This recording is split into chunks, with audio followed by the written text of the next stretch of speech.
there's a stat out there, I think it was published by HubSpot, but you may be wrong, that said that today, with the requested demo and all the gated content, 50% of your buyers disappear, never to come back.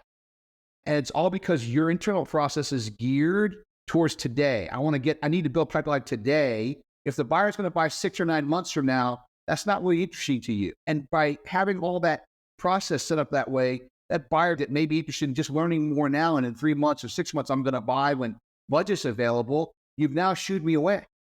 And I hate that.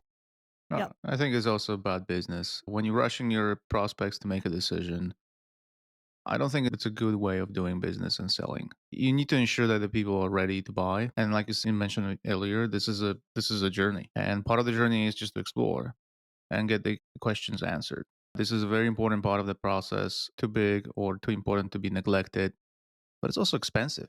The solution engineers, they cost you a lot, right? And it takes a lot of work to prepare someone for this role.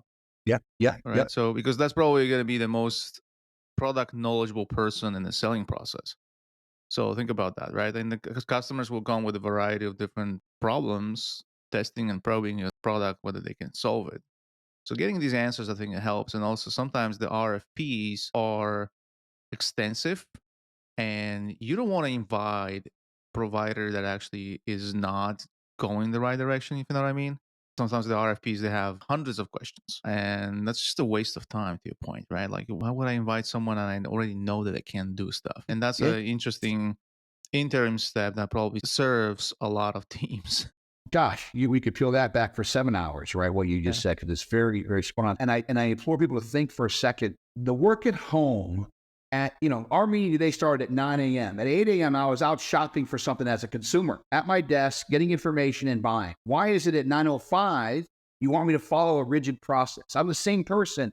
And I think, the example I always use is I'm fortunate I live on a ranch, and we have to often buy things for that ranch, right? And my wife is the one that runs, most of the chickens and the cows and the horses, et cetera.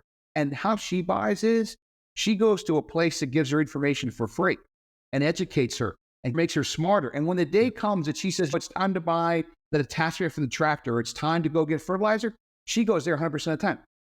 Doesn't shop for price.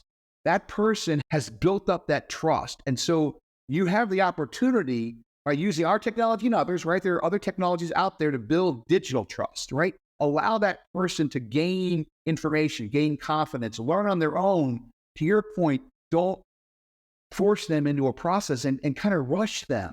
Their boss may have said, go on and look for this. We're going to buy at the beginning of our next quarter. And I think my wife's an excellent example that she does that all the time. She goes to the store, asks questions, doesn't buy anything.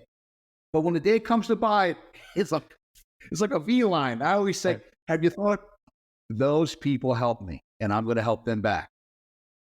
And we're all human, right? In B2B, I read an article about a month ago. It said, maybe you should have thinking about B2H.